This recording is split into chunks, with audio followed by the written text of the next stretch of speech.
Saudi আরবের তায়েফে conditioning ক্যাম্পে যখন ফাহমিদুল দুর্দান্ত পারফর্ম করলো তখন আসলে সবার প্রত্যাশা তৈরি হয় যে শিলংয়ে ভারতের বিপক্ষে বাংলাদেশের একাদশে দেখা যাবে ফাহমিদুলকে, কিন্তু সেটা ঘটেনি কারণ হাভিয়ার কাবরেরা তাকে শেষ পর্যন্ত আর বাংলাদেশ স্কোয়াডে রাখেনি। এরপর আসলে জল কম গড়ায়নি। কেন, কি কারণে ফাহমিদুলকে খেলানো হয়নি, রাখা হয়নি, সেটা নিয়ে বিস্তর আলোচনা হয়েছে।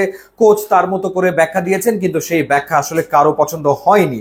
হামজা চৌধুরী চলে এসছেন, সামিত সোম কিংবা কিউবা মিচেল তারা আজ হোক আর কাল হোক আসবেন এবং বাংলাদেশের জার্সিতে তারা মাঠে নামবেন। কিন্তু বাংলাদেশের ফুটবল ভক্তরা তারা আসলে যে অপেক্ষায় ছিল সেটা হলো যে ফাহমিদুল নেক্সট ম্যাচে খেলবেন কিনা সিঙ্গাপুরের বিপক্ষে এশিয়ান কাপের বাছাই পর্বের মহা গুরুত্বপূর্ণ হোম ম্যাচে। ন্যাশনাল টিমস কমিটি তারা পরামর্শ দিয়েছে বাংলাদেশের কোচ হাভিয়ার কাবরেরাকে, যিনি চলে এসছেন ছুটি কাটিয়ে এবং তিনি ফেডারেশন কাপের ফাইনালে মাঠে ছিলেন। তাকে পরামর্শ দেওয়া হয়েছে যাতে করে ফাহমিদুলকে ডেফিনেটলি বিবেচনা করা হয় ন্যাশনাল টিমে, এবং এই ক্ষেত্রে আসলে ফাইনাল সিলেকশন কোচ করবেন, কারণ ফুটবলে তো কোচের কথাই শেষ কথা। কিন্তু তারপরও ন্যাশনাল টিম কমিটি যদি পরামর্শ দিয়ে থাকে ডেফিনেটলি সেই পরামর্শ গুরুত্বের সাথে নিতে হবে আসলে হাভিয়ার কাবরেরাকে। এবং ন্যাশনাল টিমস কমিটিতে কারা রয়েছেন, সাবেক ফুটবলাররা রয়েছেন, সেখানে ইকবাল ভাই রয়েছেন, এরপর সত্যজিৎ দাস রূপুর রয়েছেন, এরপর গাউস ভাই রয়েছেন সাইদ হাসান কানু, যারা প্রত্যেকে একসময় ন্যাশনাল টিমে খেলেছেন। সুতরাং তারা মনে করছেন যে হ্যাঁ, ফাহমিদুলকে খেলানো উচিত সিঙ্গাপুরের বিপক্ষে।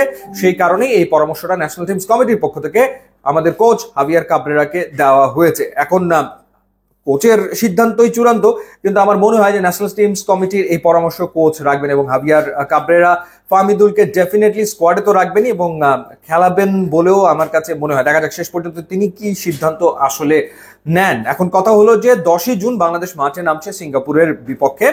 এর আগে বাংলাদেশ প্র্যাকটিস ম্যাচ খেলবে 5ই জুন এবং সেই প্র্যাকটিস ম্যাচটা বাংলাদেশ খেলছে সুদানের বিপক্ষে। সৌদি আরবেও ইনফ্যাক্ট সুদানের বিপক্ষে বাংলাদেশের অনুশীলন ম্যাচ খেলার কথা ছিল, কিন্তু কোনো এক কারণে শেষমেশ সুদানের বিপক্ষে আর বাংলাদেশের প্র্যাকটিস ম্যাচ খেলা হয়নি।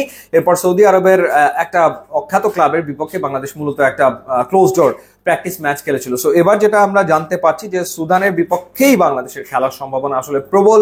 সেটা 5ই জুন বাংলাদেশ খেলবে এবং ক্যাম্প শুরু হয়ে যাওয়ার কথা রয়েছে 28 তারিখে, মে মাসের 28 তারিখেই ন্যাশনাল টিমের ক্যাম্প শুরু হয়ে যাবে। ইনফ্যাক্ট মালয়েশিয়া বাংলাদেশের সাথে খেলতে আগ্রহ দেখিয়েছিল, কিন্তু মালয়েশিয়া চাচ্ছিল যে মালয়েশিয়ার মাটিতে খেলতে, বাংলাদেশ চাচ্ছিল যেহেতু তারা খেলবে হোমে, সুতরাং বাংলাদেশ চাইছে হোমে কোনো একটা অপোনেন্টের বিপক্ষে একটা প্র্যাকটিস ম্যাচ খেলতে। সো মোটামুটি এই হলো গিয়ে আপডেট। সেই ক্ষেত্রে আশায় বুক বাঁধতেই পারে বাংলাদেশের ফুটবল প্রেমীরা, এবং তাদের যে চাওয়া ছিল যেটা নিয়ে ইনফ্যাক্ট বাংলাদেশের ফুটবল প্রেমীরা রীতিমতো একরকমের আন্দোলনই করেছে যে ফাহমিদুলকে ফেরাতে হবে। তো সেই ফাহমিদুল ফিরছেন।